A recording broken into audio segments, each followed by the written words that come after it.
लिए जुड़े हैं खास मेहमान। आपसे सबसे पहले परिचय उनसे करा देते हैं। प्रतीक सिंह, कांग्रेस के नेता, स्टूडियो से हमारे साथ जुड़े हैं। सर, बहुत स्वागत है आपका।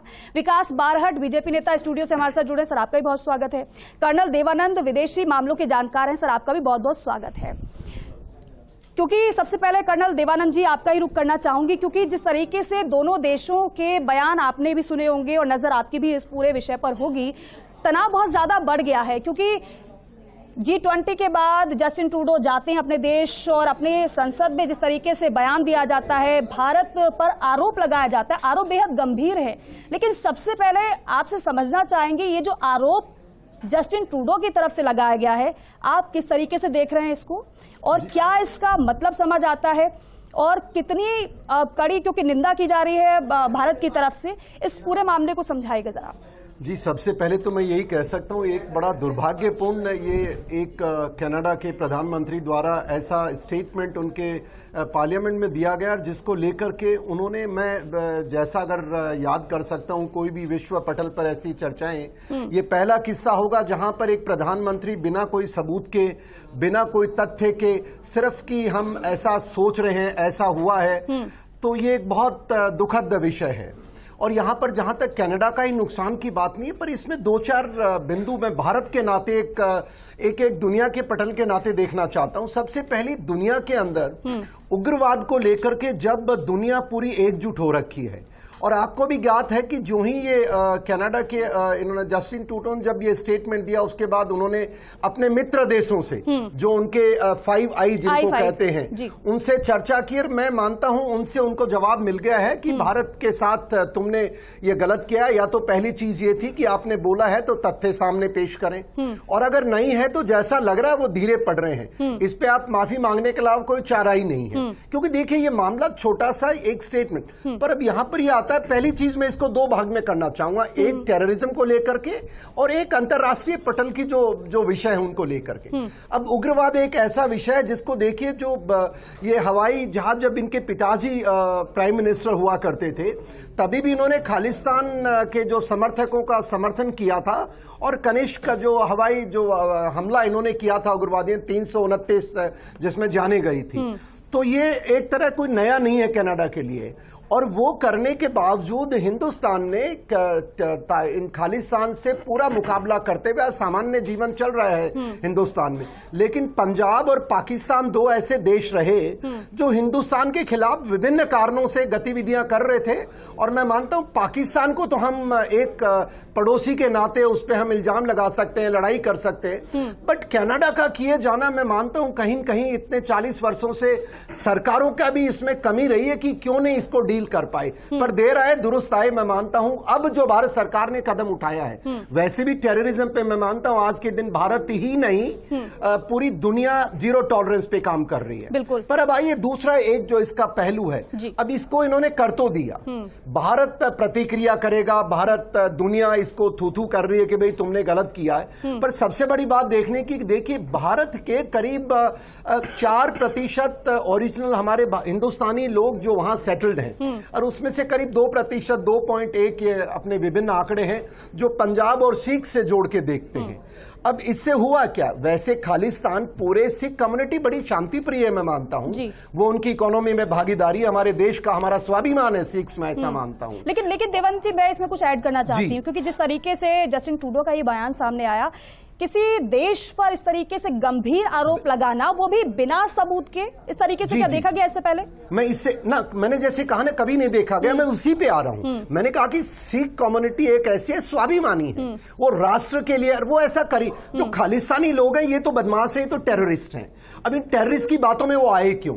मैं इतना ही कह सकता हूं कि देखिए वहां पर इनके जो कंजर्वेटिव पार्टी है, जो इनकी ये पार्टी जिसके ये लेबर पार्टी के ये प्राइम मिनिस्टर हैं, अब इनके क्या होता है, इनकी सरकार गिर रही होती है और इनको जरूरत पड़ती है उनके मेंबर ऑफ पार्लियामेंट सपोर्ट करने की, और उसमें करते हैं एनडीपी जो जिसके ये क्या नाम है इनका, जगमीत सिंह जी हैं, और ये पूरे कट्टरवादी, मैं उनको उग्रवादी कह सकता हूं, जो हिंदुस्तान के खिलाफ कनाडा के अंदर हर दिन कुछ न कुछ करते हैं। आप देखिए क्या करते हैं, हमारे राजनयिकों के घरों पे हमला किया इन्होंने, उसके बाद हमारा एक टैब्लो बनाया जो 5 किलोमीटर लंबा। देवानंद जी, और बिल्कुल वही तो बात है, सवाल इसलिए तो खड़े हो रहे हैं क्योंकि वहां पर जिस तरीके से भारत विरोधी गतिविधियां देखी गई हैं, उस पर कार्रवाई करने के बजाय भारत पर इस भारत के इल्जाम लगाए जा रहे हैं, और इसलिए भारत की तरफ से यहाँ पर बेतुके बयान से बताए गए हैं। और मैं आपसे एक ही आग्रह करना चाहूंगा, मेरे तरफ दोनों हमारे मुख्य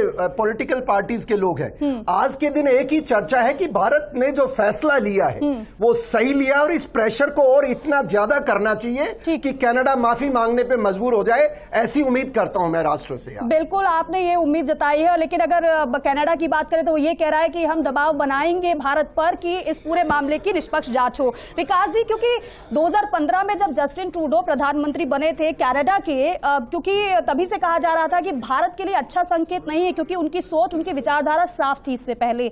तो क्या तभी से भारत की तरफ से रणनीति बनानी शुरू हो गई थी? और दूसरा ये कि G20 में जिस तरीके से खालिस्तान का मुद्दा उठाया गया, तो क्या पहले से भारत की स्ट्रेटेजी तैयार थी, पुख्ता थी कि जब हम ये मुद्दा उठाएंगे तो जाहिर सी बात है खालिस्तान का समर्थन करता हुआ नजर आता है कनाडा, तो फिर रिएक्शन इस तरीके से होगा, और अगर रिएक्शन इस तरीके से आएगा तो भारत की रणनीति पहले से तैयार थी? देखिए दीपिका, सबसे पहले तो मैं मेरे वक्तव्य का शुरुआत जो है वो उरी फिल्म का एक डायलॉग जो हम सबके बीच बड़ा फेमस हुआ, जिसमें कहा गया था कि ये आज का भारत है, घर में घुस के मारेगा। कहीं ना कहीं मुझे लगता है कि उस डायलॉग की वानगी जो है कनाडा के प्रधानमंत्री के आरोपों में साफ नजर आती है। कर्नल साहब ने बड़े सही तरीके से इस मामले पर प्रकाश डाला। जस्टिन ट्रूडो जो वहां के कनाडा के प्रधानमंत्री हैं, इनकी आप रेटिंग जब वहां की एजेंसीज के द्वारा जो बार बार करी जाती रही है वो देखें तो कंटिन्यूसली इनकी रेटिंग इनके प्रधानमंत्री बनने से लेकर अब तक गिरती आ रही है। कोई खासी अहमियत जनता इनको दे नहीं रही, और आसपास विश्व के कई फोरम के ऊपर जब ये गए तो वहां के भी वीडियो इनकी ही न्यूज एजेंसियों ने दिखाया जिनमें इनको कंप्लीटली वो देश अवॉइड से करते नजर आते हैं। ऐसी स्थिति में ट्रूडो की सरकार जब वहां कनाडा में अगर बची हुई है तो वो नेशनल डेमोक्रेटिक पार्टी, जो कि जगमीत सिंह, जिनको कर्नल साहब ने कहा और मैं भी समर्थन करता हूं कि एक प्रकार के आतंकवादी ही जगमीत सिंह जी खालिस्तानी है, उनके समर्थन के द्वारा वो चल रही है। और वहां पर लगभग 10 लाख के करीब वोट जो है वो इस एरिया से जाने वाले लोगों के होते हैं, और कहीं ना कहीं ये तुष्टीकरण की राजनीति ट्रूडो जो है उस देश में कर रहे हैं। और यही वजह है कि एक भ्रष्ट कर्मचारी की तरह कनाडा की धरती के ऊपर भारत के लिए निरंतर जिसका यूज हो रहा है, भारत के विरोधी मूवमेंट्स, मार्च चलाने के लिए, ये कहीं ना कहीं चुपचाप उसको देखे जा रहे हैं, क्योंकि ये चाहते हैं कि इनकी सरकार बनी रहे। लेकिन मैं आपको बताना चाहूंगा कि जब पाकिस्तान के अंदर लादेन का सफाया किया गया तो अमेरिका ने किसी प्रकार का मुकदमा नहीं चलाया, किसी को पूछा नहीं। जब इजराइल ने द्वितीय विश्व युद्ध के युद्ध आरोपियों को चुन चुन के मारा तो किसी की परमिशन उन्होंने नहीं ली। जब इजराइल के ओलंपियंस को मारा गया उसके बाद इजराइल की एजेंसी ने, विकास जी, कूटनीतिक तौर पर भारत पूरी तरीके से तैयार है कनाडा को जवाब देने के लिए। मेरी बात कंप्लीट कर दूं, मैं आपको यही कहना चाहता हूं कि ये भारत के लिए बड़ी गर्व की बात मानता हूं मैं कि कनाडा के प्रधानमंत्री को यह कहना पड़ रहा है कि भारत की एजेंसीज ने यहाँ के भारत इतना कैपेबल हुआ, भारत की कैपेबिलिटीज को इतना माना जा रहा है। हालांकि इसमें कोई सत्यता नहीं है, लेकिन ये आतंकवादियों के प्रति ऐसी सरकारें जो उनको समर्थन देती है, उनके मन में ये भय जो है, ये मोदी सरकार और भारत की सेनाओं और भारत की एजेंसियों को लेकर, अब दोनों ही देशों की तरफ से अपना अपना स्टैंड कायम है। लेकिन यहाँ पर जो प्रतीक जी भी जिक्र कर रहे थे, वहां पर जो भारतीय रह रहे हैं और बहुत बड़ी संख्या में रह रहे हैं, खासतौर पर स्टूडेंट्स, उन पर क्या असर पड़ेगा इसका? देखिए, उससे पहले आने से पहले मैं दोनों मेरे साथी चर्चा कर रहे थे कि भारत सरकार का खौफ है कि भारत का खौफ है। मैं एक चीज बताना चाहूंगा, देखिए डिप्लोमेसी एक ऐसा विषय है जिसके अंदर इजराइल क्या करता है, मैं मानता हूं देश को चिंता नहीं करनी चाहिए। आज के दिन भारत का एक ऐसा दबदबा हमारे भारत के नागरिक और सरकार के कारण बना है, जहां पर मैं मानता हूं, आपने खुद ने कहा विश्व कुटुंबकम, तो हम कोई उस तरह के कार्यों में, मैं नहीं मानता, एक सैन्य अधिकारी होने के कारण भूतपूर्व है, कि कोई हमारी ऐसी प्लानिंग है जिसके तहत हमने ऐसा किया है। मैं देश का ध्यान आकर्षित करना चाहूंगा एक दूसरे विषय पर। अगर हम सबको याद हो रिफू दमन मलिक, जिसने उस हवाई जहाज के बॉम्ब ब्लास्ट में, जो ब्लास्ट के अंदर जिसकी भूमिका थी, जिसपे ये इल्जाम थे, उसका थोड़े दिनों पहले उसकी भी किलिंग हो जाती है। और जहां तक एक खबर आई थी कि उसकी किलिंग के अंदर इस निज्जर का हाथ था, तो मैं ये मानता हूं कि इंटर गैंग उनकी राइवलरी है क्योंकि भारतीय अभी तक ऐसा कोई प्लान बना करके मैं नहीं मानता कोई ज्ञात है। तो ये जो उनके देश की लड़ाई, उनकी पॉलिटिकल लड़ाई, वो हमारे देश पे थोप रहे हैं। और मैं यहां भारत सरकार को अभिनंदन करना चाहूंगा कि बिल्कुल जवाब मुंह तोड़ दिया गया है। पर एक चीज हमें करनी पड़ेगी कि अगली बार ऐसा कार्रवाई करना चाहिए कि जो जिस प्रकार की उन्होंने टैब्लो बना के 5 किलोमीटर, और ये ट्रूडो की सरकार ने उनको रोका तक नहीं और उसका विरोध जताया।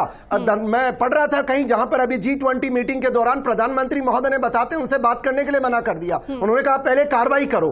पर जो आपने सवाल उठाया कि इससे पूरी लड़ाई झगड़े के अंदर जिस प्रकार से देश की छवि, इंटरनेशनल डायस्पोरा हमारे साथ आ गया है, उन्हीं के जो 5 आई फ्रेंड्स हैं, उन्होंने कहा भाई तुम शांत रहो, तुम प्रूफ दो वरना पीछे माफी मांगो। ऐसा एक बैकडोर चैनल से सुनने में आया।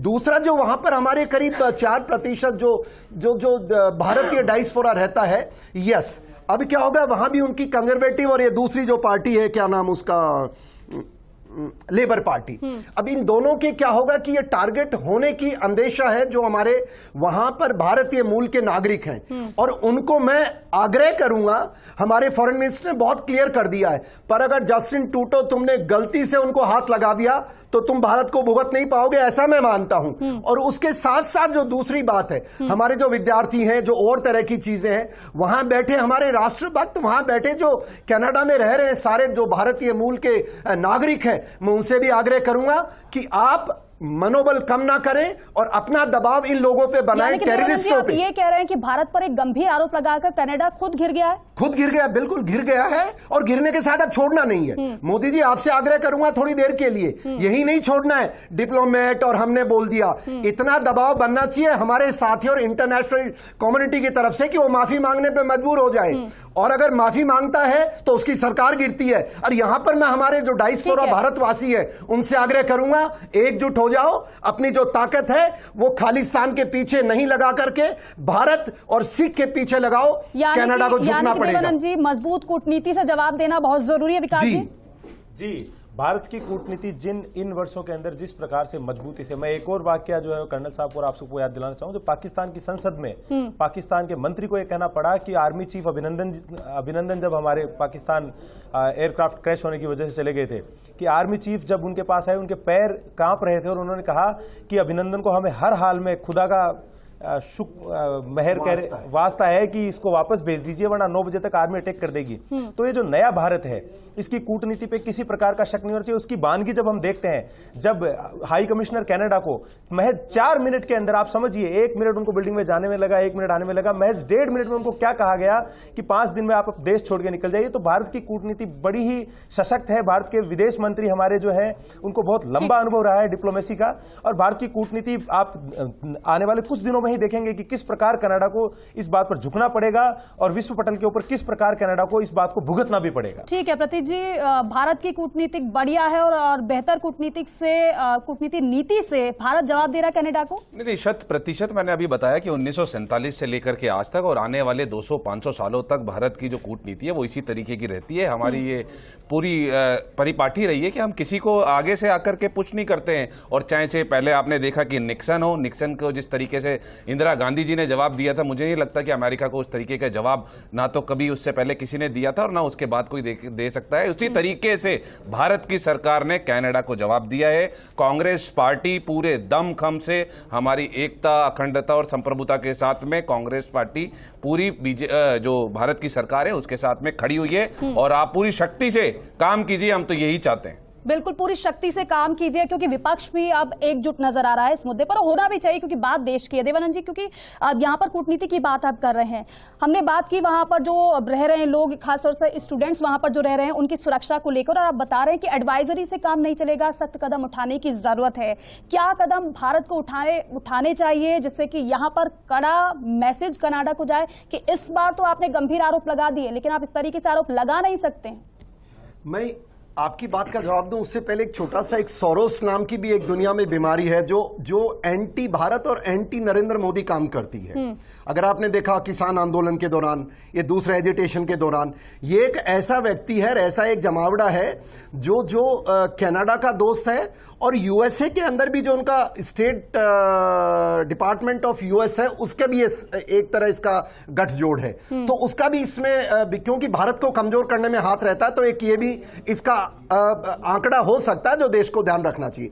आपने सवाल पूछा कि अब डिप्लोमेसी पे अब हम, क्योंकि कनाडा हमसे बहुत दूर है, दुनिया बदल चुकी है, भारत एक अपना स्थान रखता है, और अगर इस केस के अंदर हम विजयी निकलते हैं, जो मुझे पता है निकलेंगे हम, पर इसके अंदर सरकार से मैं आग्रह क्या करूं, बड़े विद्वान हैं वो लोग, सरकार भी अपना काम कर रहे हैं, पर एक दो गुजारिश मेरी करना चाहूंगा कि जस्टिस ट्रूडो के ऊपर इतना दबाव बनना चाहिए कि वो 24 घंटे के अंदर जिस प्रकार से पाकिस्तान घुटनों पे आया था, उसको माफी मांगनी चाहिए, क्योंकि मुझे पूरा यकीन है भारत का इस उग्रवाद की मौत में कोई हाथ नहीं है। जैसे मैंने बताया कि इनके आपस की गैंग वॉर है, और भारत की ऐसी कोई नीति है ही नहीं।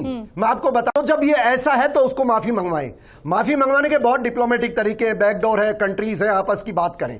यहां जो भारत को ध्यान रखने की बात है, यहां अपना ऑफेंसिव रोल दिखाना पड़ेगा। हमारी जो जिस प्रकार की ऑफेंसिव ड्रिल्स हैं, मैं मानता हूं उनको तैयार रखना पड़ेगा। अगर हमारे नागरिक को किसी को भी चोट आई, किसी को भी वहां नुकसान हुआ, तो कनाडा को सबक सिखाने के लिए देश को तैयार रहना पड़ेगा। वो हमारा नजदीकी बॉर्डर नहीं है, पर मैं मानता हूं आजकल इतने संसाधन है जहां पर हर प्रकार का दबाव करते, पर मुझे उम्मीद है कनाडा को अकल आएगी, उनके लोगों को अकल आएगी, वो 24 घंटे में माफी मांगेंगे। ठीक है, क्लोजिंग कमेंट ले लेती हूं प्रतीक जी, क्योंकि जिस तरीके से भारत की तरफ से अभी एडवाइजरी जारी की गई है, आपको लगता है कि एडवाइजरी के अलावा भी कड़े कदम उठाने की भी जरूरत है?